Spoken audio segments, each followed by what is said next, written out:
Assalamualaikum warahmatullahi wabarakatuh. Di video kali ini saya akan update lagi daftar aplikasi pinjaman online legal yang tidak masuk slik OJK dan tidak memiliki debt collector lapangan. Nah, di video kali ini merupakan video part 2 lanjutan dari video saya yang kemarin-kemarin, karena saya sudah update nih part satunya daftar pinjol legal yang tidak memiliki debt collector lapangan dan juga tidak masuk slik OJK. Nah, buat kalian yang mungkin sekarang mengalami keterlambatan atau gagal bayar di aplikasi-aplikasi yang akan saya sebutkan kali ini, kalian tidak perlu khawatir ya, karena tidak ada resiko yang memberatkan ketika kalian gagal bayar di aplikasi ini, selain mungkin kalian akan mendapatkan spam telepon dan juga penagihan-penagihan atau peringatan-peringatan melalui pesan WhatsApp. Jadi pada intinya mungkin kalian harus dikuatin mental saja ya, karena untuk nyatanya di aplikasi ini tidak masuk slik OJK dan juga tidak memiliki debt collector lapangan. Jikalau kalian gagal bayar di aplikasi ini, tentunya kalian akan sangat aman ya. Nah, dan berikut adalah daftar aplikasi pinjaman online legal yang tidak masuk slik OJK dan tidak mempunyai debt collector lapangan di tahun 2023.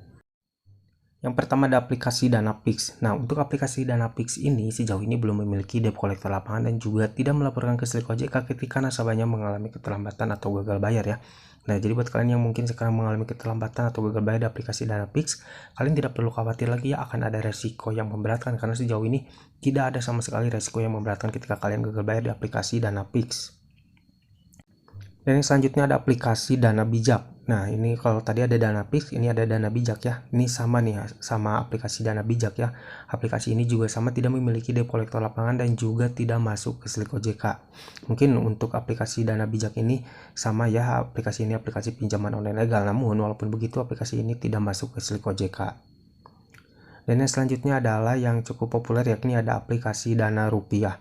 Nah, untuk aplikasi Dana Rupiah juga sama, sejauh ini tidak mempunyai debt collector lapangan dan juga aplikasi Dana Rupiah ini tidak masuk ke slik OJK atau tidak akan melaporkan ke slik OJK ketika nasabahnya mengalami keterlambatan atau gagal bayar. Yang selanjutnya yang tidak kalah populer yakni ada aplikasi Indosku. Nah, ini yang sering banyak ditanyakan nih tentang aplikasi Indosku, apakah sudah ada debt collector lapangan, apakah masuk ke slik OJK? Jawabannya adalah tidak dua-duanya. Aplikasi Indosku ini tidak masuk ke slik OJK dan juga tidak mempunyai debt collector lapangan sampai saat ini ya. Jadi buat kalian yang sering menanyakan tentang resiko gagal bayar di aplikasi Indosku ini, hanya mungkin kalian akan mendapatkan spam telepon dan juga peringatan-peringatan atau penagihan melalui pesan WhatsApp. Yang selanjutnya ada aplikasi KTA Kilat. Nah, ini aplikasi KTA Kilat juga menjadi salah satu aplikasi pinjaman online yang cukup populer ya. Namun walaupun begitu, aplikasi KTA Kilat juga sama, sejauh ini belum masuk ke slik OJK dan juga belum memiliki debt collector lapangan. Yang selanjutnya ada aplikasi Kredinesia. Nah, untuk aplikasi Kredinesia juga sama seperti KTA Kilat ya, walaupun aplikasi ini cukup populer, namun aplikasi Kredinesia sampai saat ini belum memiliki debt collector lapangan. Dan juga aplikasi Kredinesia ini tidak masuk ke slik OJK ya. Jadi sudah pasti ketika kalian gagal bayar di aplikasi Kredinesia, kalian aman dari yang namanya kunjungan debt collector lapangan dan juga masuk ke slik OJK. Yang selanjutnya ada aplikasi Modal Nasional.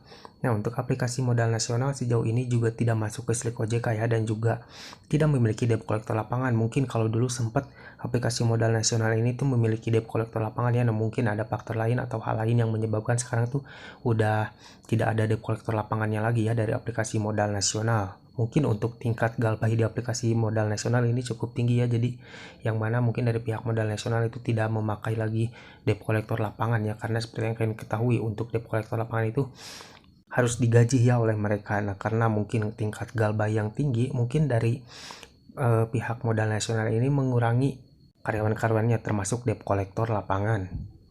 Yang selanjutnya ada aplikasi Pinjam Yuk. Nah, untuk aplikasi Pinjam Yuk juga sama nih, sejauh ini belum memiliki debt collector lapangan dan juga tidak masuk ke slik OJK.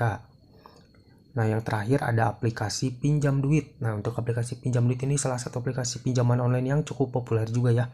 Walaupun aplikasi ini aplikasi pinjaman online legal, namun untuk penagihan-penagihan atau mungkin peringatan-peringatan melalui pesan WhatsApp itu cukup rajin. Jadi kalian jangan kaget dan jangan heran ketika kalian gagal bayar di aplikasi Pinjam Duit, kalian akan mendapatkan spam telepon, peringatan, penagihan melalui pesan WhatsApp ya.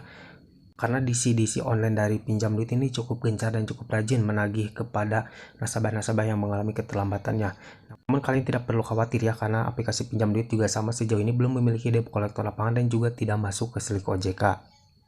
Nah guys, inilah daftar aplikasi pinjaman online legal yang tidak ada slik OJK dan juga tidak memiliki debt collector lapangan sampai saat ini.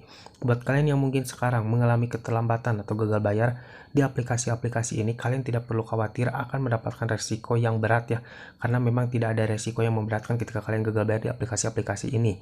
Mungkin kalian harus dikuatin mental saja ketika kalian gagal bayar di aplikasi-aplikasi ini ya, karena mungkin untuk penagihan-penagihannya ini cukup gencar dan cukup rajin ya dari aplikasi-aplikasi ini. Mengapa begitu? Karena memang untuk aplikasi-aplikasi ini tidak masuk slik OJK dan juga tidak memiliki debt collector lapangannya. Makanya untuk penagihan atau peringatan-peringatan melalui media komunikasi akan dimaksimalkan oleh mereka ya. Jadi kalian jangan kaget dan jangan heran. Dan yang tentunya kalian dikuati mental saja ketika kalian mendapatkan mungkin penagihan, peringatan atau mungkin ancaman-ancaman dari mereka. Nah guys, mungkin sampai di sini dulu video dari saya kali ini. Semoga video ini bermanfaat buat kalian. Jangan lupa like dan juga share ke teman-teman kalian. Dan tetap dukung channel ini agar semakin berkembang dengan cara klik subscribe di bawah. Sampai jumpa di video selanjutnya. Assalamualaikum warahmatullahi wabarakatuh.